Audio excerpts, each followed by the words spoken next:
Hello all, welcome to Vinod Kumar YouTube channel. In this video I am going to make the chapter number 4 of class 8. The name of the chapter is Tribals, Dicus and the Vision of a Golden Age. In 1895, a man named Birsa was seen roaming the forests and villages of Chota Nagpur in Jharkhand. People said he had miraculous powers, he could cure all diseases and multiply grain. Birsa himself declared that God had appointed him to save his people from trouble, free them from the slavery of Dicus, outsiders. Soon thousands began following Birsa, believing that he was Bhagwan, God, and had come to solve all their problems. Birsa was born in a family of Moneylenders, a tribal group that lived in Chota Nagpur. But his followers included other tribals of the region, Santals and Toraitans. All of them in different ways were unhappy with the changes they were experiencing and the problems they were facing under British rule. Their familiar ways of life seemed to be disappearing, their livelihoods were under threat, and their religion appeared to be in danger. What problems did Birsa set out to resolve? Who were the outsiders being referred to as Dicus, and how did they enslave the people of the region? What was happening to the tribal people under the British? How did their lives change? These are some of the questions you will read about in this chapter. You have read about tribal societies last year. Most tribes had customs and rituals that were very different from those laid down by Brahmins. These societies also did not have the sharp social divisions that were characteristic of caste societies. All those who belonged to the same tribe thought of themselves as sharing common ties of kinship. However, this did not mean that there were no social and economic differences within tribes. How did tribal groups live? By the 19th century, tribal people in different parts of India were involved in a variety of activities. Some were jump cultivators, some of them practiced jump cultivation, that is, shifting cultivation. This was done on small patches of land, mostly in forests. The cultivators cut the tree tops to allow sunlight to reach the ground, and burned the vegetation on the land to clear it for cultivation. They spread the ash from the firing, which contained potash, to fertilize the soil. They used the axe to cut trees in the hole to scratch the soil in order to prepare it for cultivation. They broadcast the seeds, that is, scattered the seeds on the field instead of plowing the land and sowing the seeds. Once the crop was ready and harvested, they moved to another field. A field that had been cultivated once was left fallow for several years. Shifting cultivators were found in the hilly and forested tracts of northeast and central India. The lives of those tribal people depended on free movement within forests and on being able to use the land and forests for growing their crops. That is the only way they could practice shifting cultivation.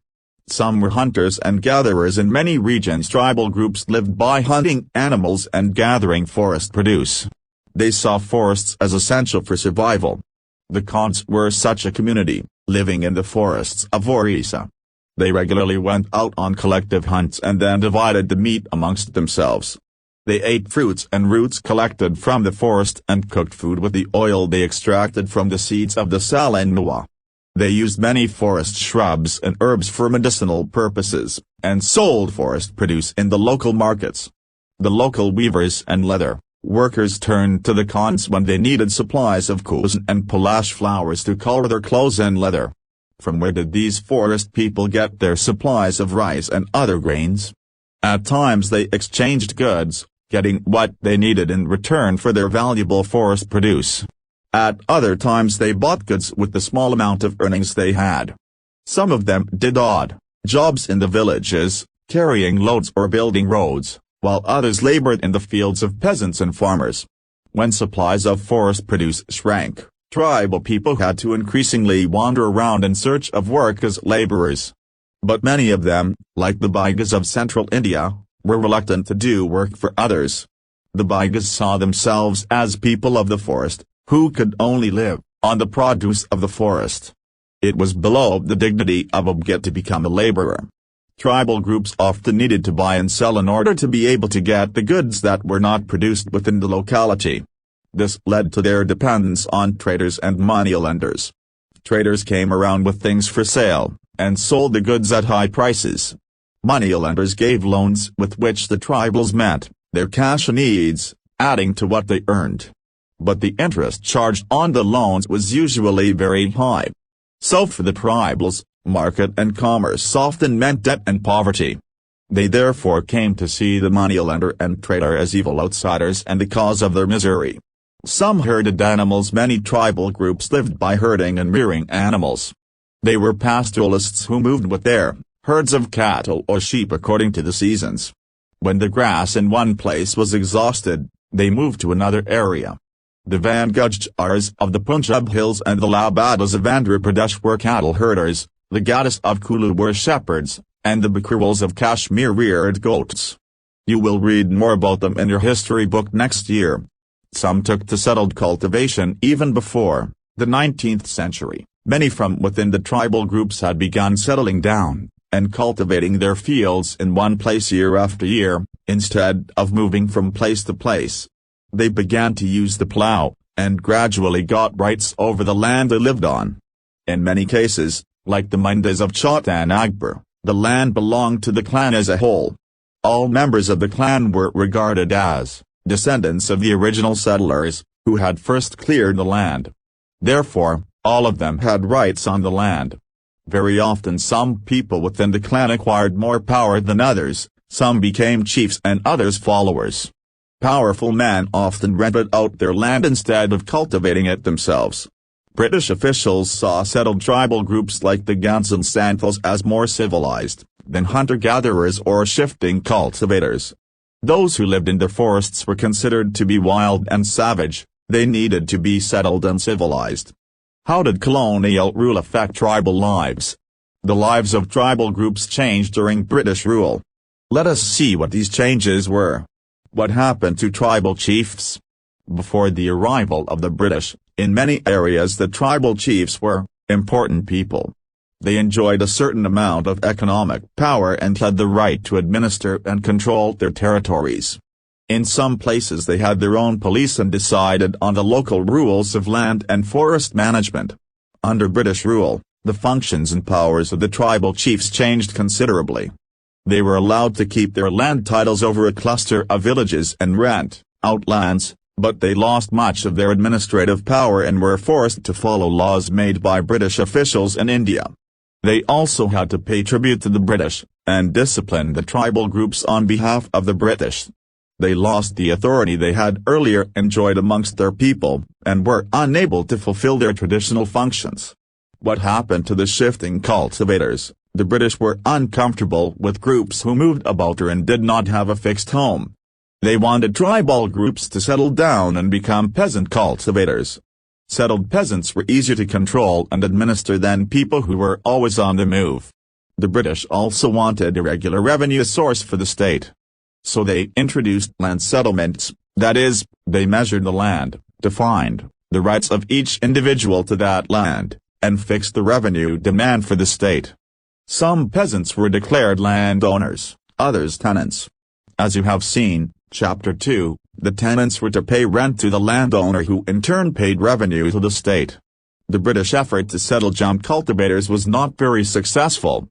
Settled plow cultivation is not easy in areas where water is scarce, and the soil is dry. In fact, jump cultivators who took to plow cultivation often suffered, since their fields did not produce good yields. So the jump cultivators in northeast India insisted on continuing with their traditional practice. Facing widespread protests, the British had to ultimately allow them the right to carry on shifting cultivation in some parts of the forest. Forest laws and their impact on the life of tribal groups, as you have seen, was directly connected to the forest. So changes in forest laws had a considerable effect on tribal lives. The British extended their control over all forests and declared that forests were state property. Some forests were classified as reserved forests for they produced timber which the British wanted. In these forests people were not allowed to move freely, practice jump cultivation, collect fruits, or hunt animals. How were jump cultivators to survive in such a situation? Many were therefore forced to move to other areas in search of work and livelihood. But once the British stopped the tribal people from living inside forests, they faced a problem. From where would the forest department get its labor to cut trees for railway sleepers and to transport logs? Colonial officials came up with a solution. They decided that they would give jump cultivators small patches of land in the forests and allow them to cultivate these on the condition that those who lived in the villages would have to provide labor to the forest department and look after the forests.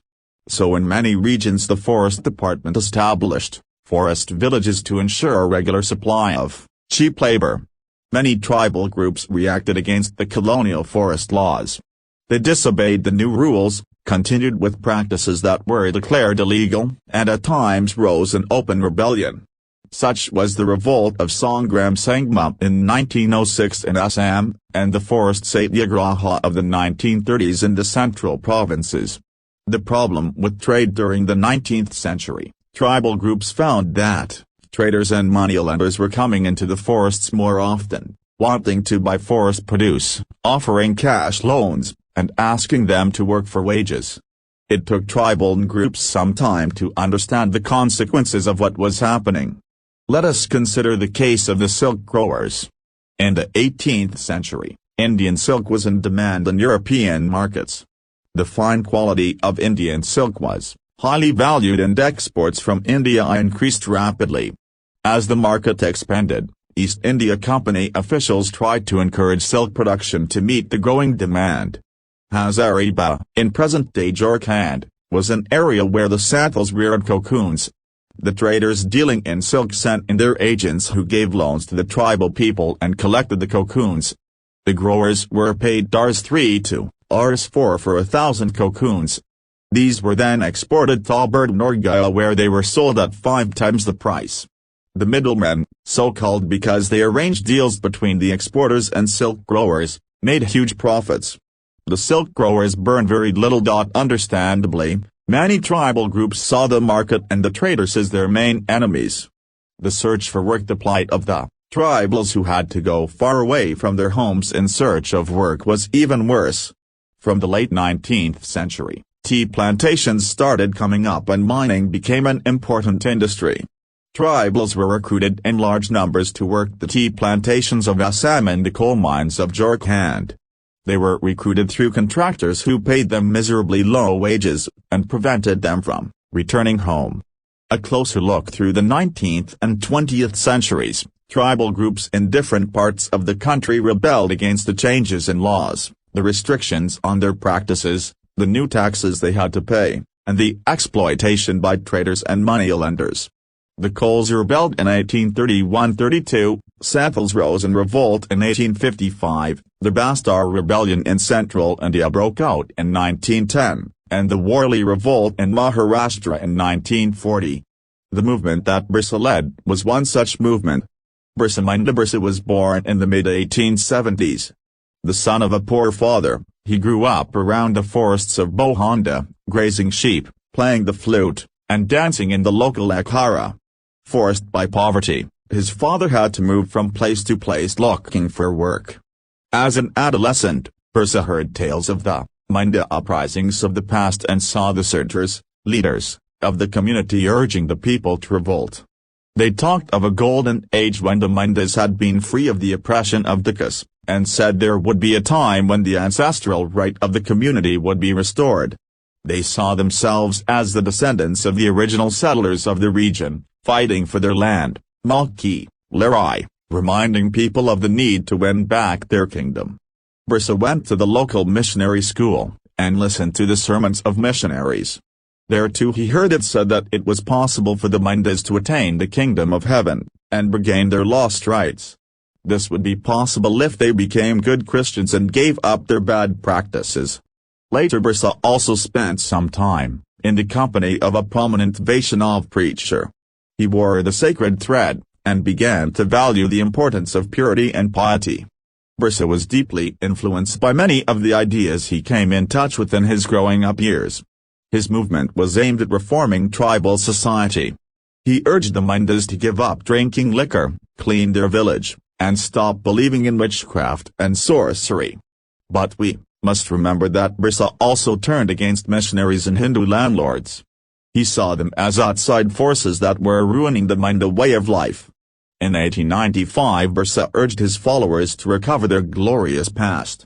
He talked of a golden age in the past, a Satyug, the age of truth, when Moneylanders lived a good life, constructed embankments, tapped natural springs, planted trees and orchards, practiced cultivation to earn their living. They did not kill their brethren and relatives. They lived honestly. Bryce also wanted people to once again work on their land, settle down and cultivate their fields. What worried British officials most was the political aim of the Bryce movement, for it wanted to drive out missionaries, moneylenders, Hindu landlords, and the government and set up a Moneylander Raj with Bryce at its head. The movement identified all these forces as the cause of the misery the Moneylenders were suffering. The land policies of the British were destroying their traditional land system, Hindu landlords and moneylenders were taking over their land, and missionaries were criticizing their traditional culture. As the movement spread, the British officials decided to act. They arrested Bryce in 1895, convicted him on charges of rioting and jailed him for 2 years. When Bryce was released in 1897 he began touring the villages to gather support. He used traditional symbols and language to rouse people, urging them to destroy Ravana, Dacus and the Europeans, and establish a kingdom under his leadership. Bryce's followers began targeting the symbols of Dacu and European power. They attacked police stations and churches, and raided the property of moneylenders and zamindars. They raised the white flag as a symbol of Bryce Raj. In 1900 Bryce died of cholera and the movement faded out. However, the movement was significant in at least 2 ways. First, it forced the colonial government to introduce laws so that the land of the tribals could not be easily taken over by Dacus. Second, it showed once again that the tribal people had the capacity to protest against injustice and express their anger against colonial rule. They did this in